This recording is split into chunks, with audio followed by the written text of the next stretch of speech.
From story to glory, yeah, kita mi dogo. Ani kemi na possibility ni mogo. Olúwa ó ta kókó kí ó gbé mi ga. Olúwa ó ta kókó kí ó gbé mi ga. Olúwa ó ta kókó kí ó gbé mi ga. Olúwa ó ta kókó kí ó gbé mi ga. Ọjọ́ ń lọ lórí mi ò ìgbà kò dúró. From story to glory, yeah, kita mi dogo.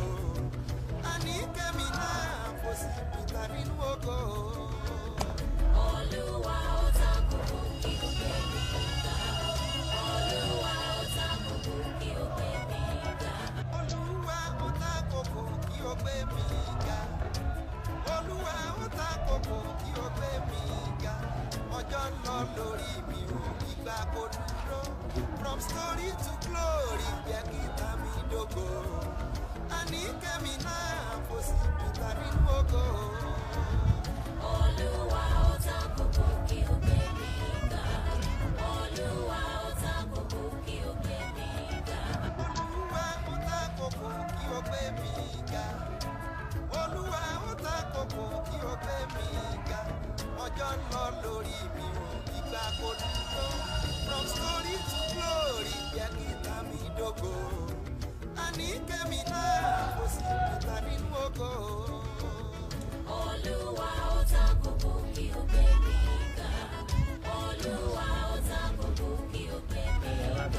Olúwa ó ta kókó kí ó gbé mi ga. Olúwa ó ta kókó kí ó gbé mi ga. Ọjọ́ ń lọ lórí mi ò ìgbà kò dúró. From story to glory, yeah, kita mi dogo. Ani kemi na possibility ni mogo.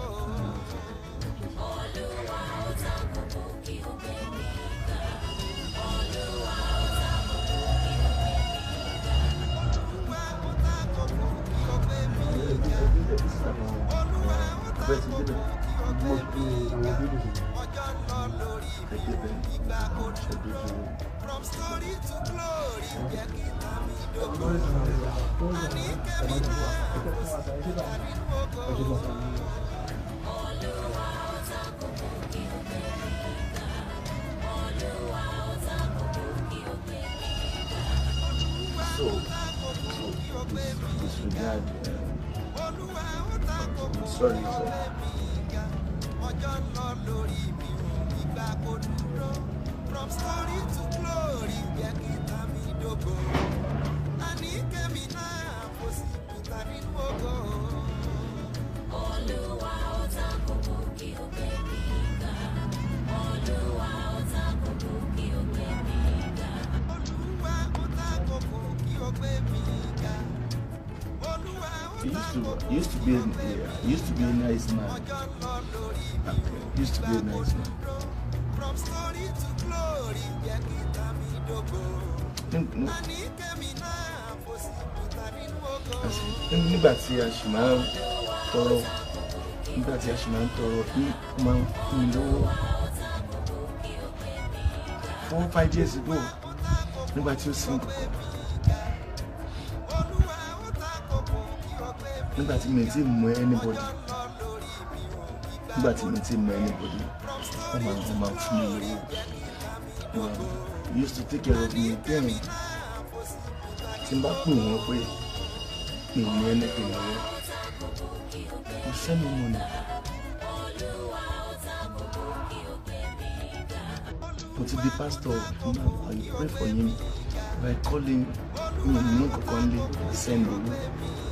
He used to be a supporter. He used to be one of our donors. Nígbà tí a ti ní followers kankan, let's call it so wọ́n máa ṣiṣẹ́ yẹn. So I'm here to play to my lovers. I am also sorry, and I'm sorry as well. So thank you. Please.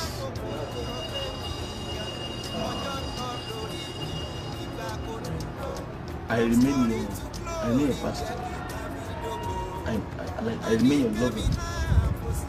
So, Agbaye ọkàn wa lé Ọlọ́run. Adẹ̀rọ̀ mọ́ Kristi. So, ó dẹ̀ ní jẹ́ ká ṣubú. So thank you so much. Just for you to be aware of this happening. Just for you to be aware. Kẹ́kọ̀ọ́ lé mọ̀ nítorí ṣẹlẹ̀ so thank you. ní tánilé alára ìmọ̀lẹ̀ rédíò and tv online ó ṣàgbékalẹ̀ ìdánilẹ́kọ̀ọ́ lóṣù mẹ́ta tọrọ mọ́ ìgbóhùnsáfẹ́fẹ́ ìmọ̀ ìjìnlẹ̀ lórí ètò rédíò àti tẹlifíṣàn àtàwọn ìmọ̀ lóníranran lórí ẹ̀rọ ayélujára 3-month mega media training on radio and television presentation journalism photo and video editing computer skill video recording musical instruments live streaming printing production and how to make money online with your mobile phone pẹ̀lú àwọn àkànṣe tọrọ mọ́ ìgbélárugẹ nínú ìmọ̀ ìjìnlẹ̀ tó dáńtọ́ láàrin àwọn akẹgbẹ́ rẹ lórí ẹ̀rọ ayélujára ẹ lọ rí gba fọ́ọ̀mù ìgbà ìmọ̀ ẹ̀kọ́ tó yè kooro ní ìmọ̀lẹ̀ tv station beside tasbeef supermarket oríta náírà lọ́gbọ́mọ̀ṣọ́ cns secretariat ashi road oríta basoro ìbàdàn telephone 08036956116 akànní bookshop taki òkèlèrè bookshop baruwa barbing salon ọjàgbó mustapha vendor caretaker form fee is 5,000 naira only training ó bẹ̀rẹ̀ ní wednesday july 3rd 2024 at Male TV station oríta náírà lọ́gbọ́mọ̀ṣọ́ cns secretariat ashi road oríta basoro ìbàdàn ẹ̀gbọ́n látọjọ́ ìkẹta oṣù keje ọdún yìí tí ìdánilẹ́kọ̀ọ́ yìí ó bẹ̀rẹ̀ ògo rẹ̀ ti yọ. ògbénu omi ríran tẹja ògbólógbé gúngún ní dún tàbàtàbà nínú aṣọ ògbólógbò oníṣègùn ìbílẹ̀ kan bẹ nílẹ̀ yorùbá tọmọ tìfún tẹ̀dọ̀ ewé àti olóyè máyégún adífá bíi ẹni wẹjú aníkúlápó agbọ́sẹ̀sẹ̀ fámọlé agbẹ́ǹkùlé mọye olùtọ́wù ogun àìrọ́mọbí ni tiẹ̀ ni ogun àìrálàánú ló ń bá ayé rẹ̀ wọ̀dì mú àrùn ọjọ́ pípẹ́ ló ń bá ọwọ́ jàǹkadì káṣiṣẹ́ bí erin jẹ̀jẹ̀ ìlérí ogun àmúbọ̀ ọkọ àmúbọ̀ aya ni tiẹ̀ ni tàbí ogun afinisẹ̀sìn níwájú olóore èyíkéyìí ogun tàbí àìsàn tó bá ń bá ayé rẹ̀ jà tètè máa bọ̀ wá sọ́dọ̀ olóyè máyégún adífábí ẹni wẹjú abolórí bẹ̀rí abániyẹ̀ràwọ̀ ẹni wò aníkúlápó àgbàlagbà ọ̀jìmì tó mọ orúkọ tí wọ́n ń pe àwọn ìyá mi àgbà fún àyẹ̀wò tàbí ìmọ̀ràn ẹ pè sórí nọ́mbà yìí 08023940939 08023940939 báṣẹ́ bá mu mi àjò dànù bí gèrè bá mu mi àjò dànù tilé tọ̀nà la fi ń jolóńgìní tètè máa bọ̀ wá sọ́dọ̀ olóyè máyégún adífábí ẹni wẹjú kógun ayé rẹ̀ ó dà fíẹ́.